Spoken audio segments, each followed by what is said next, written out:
Hello everyone, how are you? I waited for years to be ready for this time. I bought a tripod, a whiteboard.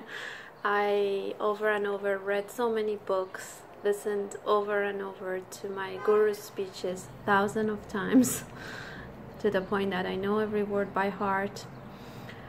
But I guess today, after all this time, I'm here to talk to you as a friend, not as somebody who feels like she has to pass the torch to the others, or she has anything worthy of mention. It's like I'm reaching out to you because at this point of my life, I feel like I'm going through a very important test, and I wanted to share that with you, to hear your thoughts and also to tell you what I think it means to me.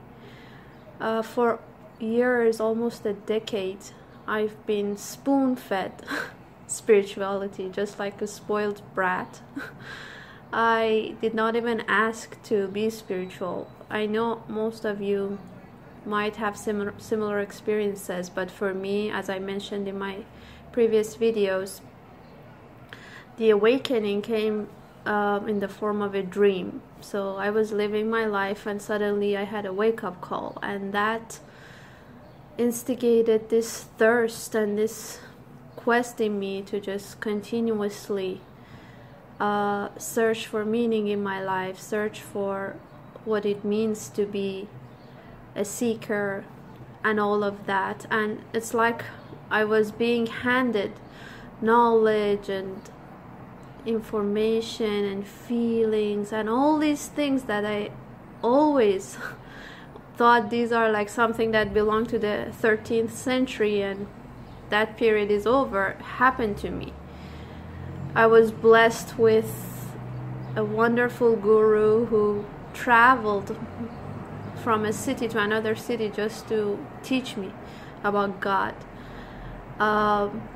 By accident, I stumbled upon this, my greatest teacher, Rumi, and I have lived with his poetry, and this was natural to me. I thought it's supposed to be always like that, to just wake up feeling close to God, to just ooze with poetry. I mean, sometimes I would go to bed and I would wake up with tons of poems pushing each other out of my head, like write me, and just it would wow even me. Like, I don't even want to be modest about it because I don't take credit for it. These things would just come to me, and I took it for granted. I thought this is just normal, this is natural. What's next? Bring it on, bring more, give me more. But suddenly, I don't even know what happened over the past few months. I felt like I'm entering a new phase. Slowly, I got completely shifted, like my attention completely shifted, as if I became a new person. I don't know how to describe it to you because I didn't prepare a speech. I'm just talking off the top of my head, but the same stuff that were so dear to me stopped. I don't want to say it stopped meaning anything to me, but it was like my whole being was repelling them, like, and I started saying maybe I did too much, maybe I exaggerated, maybe I need a break. But you know yourself better than anybody else that that's not the case. You cannot just go one day from something that defined you so deeply and you held like a treasure for years, for no visible reason or logical reason, to repelling those same things, not hating them, still holding them dear, but it's like my capacity was gone. I couldn't take it anymore, and I was like, wow, all that thing that was always normal and natural to me was not normal. It was like a blessing. It was like a capacity was given to me by God, that I was able to find meaning in those books. Otherwise it would be just poetry, like millions of other people who just read it and say, oh, nice poetry. Or it was God's blessing to me that he gave me that power to be able to stay up at nights and talk to him, or to be happy to wake up and pray, and to be so eager to, I don't know, see my guru, and so humble to just ask him for more and feel so blessed all this time.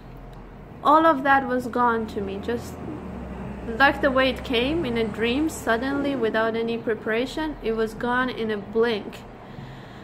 And with that, it took away my happiness, it took away my hope, it took away my pen. I wasn't able to write anything anymore, and that was like cancer to me, because my only sole passion and talent in life was writing.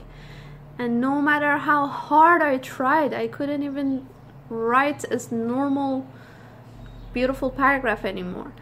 And I just lost it. So I want to just talk to you about the thoughts that came to my head and how I started making sense out of all this. And I hope I'm right. So if you ever come across this stop on the path where everything you held dear is gone in a blink, first of all, an alarm should go off in your head that this might be a test. That's the first thing, because God in the Holy Quran says, I will test you by the loss of the things that you hold dear. And there are examples, material examples in the Quran, like the loss of your money, the loss of your child, and things like that, your reputation. But to me, that whole world was my most valuable treasure, and that is where God tests you. He knows what you hold dear. So before you realize that, before I realized that, I felt extremely guilty, like God found out you're ungrateful, you don't deserve this, you didn't live up to your goals, you didn't try hard enough, and now he's taking it away from you. I think that's the most natural response when you experience something like that, to start blaming yourself and putting yourself down and, I don't know, slapping yourself hard. But don't do that. Because if you trace, like, have I done something wrong to deserve this? Of course you will find 10 things that you could have done better and you have done wrong. Like, I was rude to my mom. I could have written a book by now, but I put it behind my schedule. It wasn't my priority. But you gotta know that, first of all, God does not work the way we humans do. Like, he doesn't look for somebody who deserves a blessing. He is so abundantly, is the source of all blessing, and it just is like his rain that falls on all of us. Whether you're an atheist, whether you're a murderer, or whether you're a great person, it doesn't matter. We are showered in his blessings. And like the Arabic word Karim, which is also the name of the God, he is the most generous. He gives, and he will never take back what he has given. When he gives you something, of course he wants you to make the most out of it and not throw it away, but it's not like he's standing over your head with a ruler to catch you red-handed. Look, you were undeserving. We know we were undeserving. I mean, what did we do to deserve existence? Nothing. We were nothing, and he gave us the greatest gift of existence. And who can claim that he has lived up to his existence, to the amazing, amazing gifts that God has given us that we can't even count? So feeling guilty will only make you sulk and turn your face away from God out of shame, and then away from yourself, instead of observing yourself and making things better for yourself. If you keep beating yourself up, you're going to feel miserable, and you're going to want to stop even talking to yourself, paying attention to your spiritual well-being. That's not good. And that's why the worst sin in Islam is to lose hope. I think this is why, because once you lose hope, you will stop trying. And that's what I did. I think for a whole month I just cried and cried and cried, and I said, I'm good for nothing. God, give whatever you have given me to someone more deserving. I hope they live up to your amazing gifts, because I couldn't. I resigned. But I don't think, until you're alive and you're breathing, it's not that easy. You cannot sign your resignation, so you cannot just simply quit. So after that, I'm trying to think back to how I felt after. I felt really, really miserable. Like, I didn't know what to do. I kept trying to go back to my old ways, like force myself to sit down and read Rumi, forced myself to pray more, forced myself to talk to God and repent and beg Him. Because before, every time I did this, it was like 1, 2, 3 thing. Like, you open the book, cry, feel closer to God, inspiration poured down, write something, and that was it. Like, I could give you a manual, do this, that, and that, and you'll feel godly. But God does not follow a manual. I think for a while He played according to my games, because God sometimes does that. But ultimately, we are the one playing in His games. So He makes it seem like He is following our rules to teach us valuable lessons, but that's not what's happening there at all. So for me, it was just natural, and I was breathing in that atmosphere, godly atmosphere, and I was so shocked to see other people are just living their own lives, not even caring, like they don't see beauty. I would point to the sky, for example, and say, look, how many colors are there? And my husband would be like, I see a gray or blue sky. I said, no, there are tens of colors here. Look more carefully. Subhanallah. But other people just did not feel the same, and I felt like there is something wrong with them and there is something right with me. I can't say I was really proud, but I felt like, God, now that you have given me this blessing, let me share it with the world. Let me write about you. Let me make videos about you. Let me do something. What is my mission? Tell me. But I think now that all of that is gone, I am talking to God from a person who is humble. So all this experience has given me humility. It's like it broke me. It broke me. It literally broke me. I felt my heart breaking. I felt like I can't breathe. I had anxiety attack. I felt depressed. But now I'm not talking to God from a point of view of somebody who thinks she's there and now it's her mission to pass the torch. I'm talking to God. God, I have nothing. I have lost my language to talk to you. I have lost my willingness to talk to you. And I think God would like that. And yes, I still don't feel great because I'm still trying to make sense of this all, but maybe sometimes God gives you all of this, like He's walking towards you, and now it's your turn to walk towards Him. Maybe sometimes He feeds you with a golden spoon, but now it's your time to strive, to get up, to crawl, to do whatever in your power to get close to Him. Maybe it's not always that easy to do something 1, 2, 3 and here I feel godly. Maybe now it's time to act godly and not just strive to feel a certain way.